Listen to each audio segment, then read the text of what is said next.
जय श्री श्याम मित्रों,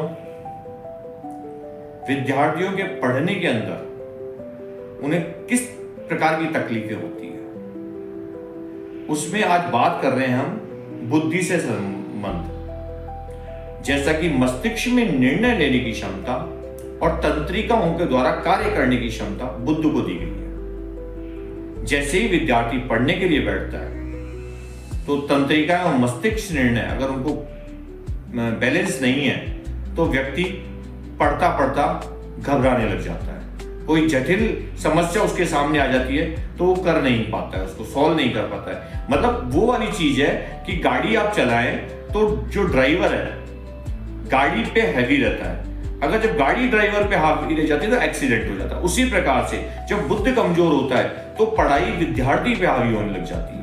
मतलब उसके दिमाग में निर्णय ही लेने की क्षमता कम हो जाती है। वो समझ ही नहीं पाता कि मुझे किस प्रकार से इसको सॉल्व करना है, और वो उसमें उलझता जाता है और इतना उलझ जाता है कि उसको पढ़ाई से मन ऊब जाता है। वो कई बार बच्चे बोलते हैं हमें समझ में नहीं आ रहा, हमें कोई ट्यूशन ले लेते हैं फिर भी हमें समझ में नहीं आ रहा। कई प्रकार की समस्या बताते हैं। ये समस्या उस विद्यार्थी की नहीं है, ये समस्या उस ग्रह से है कि जो उसके शरीर में उस एनर्जी को जनरेट नहीं कर रही।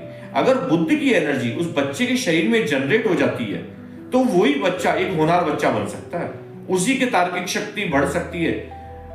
तो करना क्या होता है, विद्यार्थी जब पढ़ाई करे, अपनी तर्क शक्ति बढ़ाना चाहता है तो उसके जब पढ़ाई की स्थान है वहां पे हरी कलर का लैंप रखना चाहिए। लैंप की लाइट कोई सी भी कलर की हो, कलर उसका हरा होना चाहिए।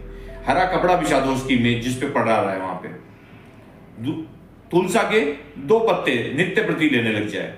जब वो पढ़ने बैठे तो कुछ मंत्र का उपयोग करने लगे। वो कैसा है, ओम गंग गणपते नमः 5 बार बोले, ओम बुद्धाय नमः 5 बार बोले और उसके बाद प्रारंभ करें। जब भी प्रारंभ करे एक ग्रीन पेन उसके हाथ में दे दो। ग्रीन पेन पहले टिक मार्क कर ले कहीं पे, उसके दिमाग की तार्किक शक्ति बढ़ जाएगी, क्योंकि बुद्ध की एनर्जी उससे अट्रैक्ट हो जाएगी। और बुद्ध की एनर्जी जब अट्रैक्ट हो जाएगी तो उसकी ये समस्या समाधान हो जाएगी। लेकिन हम सारी चीजें कर लेते हैं, ट्यूशन लगा देते हैं, सब कुछ कर लेते हैं, फिर भी बच्चा नहीं पढ़ पाता। उसका मुख्य कारण क्योंकि उसकी बुद्धि की शक्ति जो है उसके शरीर में जनरेट नहीं हो सकती। इसलिए ग्रह बुद्ध को बलि कर लो। अगर उसकी कुंडली में बुद्ध खराब भी है और अपन ये उपाय करेंगे तो उससे बुद्ध बलि होगा, उसकी एनर्जी मिलेगी उस बालक को, और उस बालक को जब एनर्जी मिलेगी, उस विद्यार्थी को एनर्जी मिलेगी तो निश्चित रूप से उसको वो समझ में आने लगेगी और वो चीज चेंज हो जाएगी। अब गाड़ी में ड्राइवर सवार हो जाएगा, मतलब वो विद्यार्थी अब पढ़ाई के ऊपर सवार हो जाएगा, उसको सारी चीजें समझ में आने लग जाएगी। ये प्रकार करता है तो आपका बच्चा बहुत तरक्की कर सकता है। जय श्री श्याम।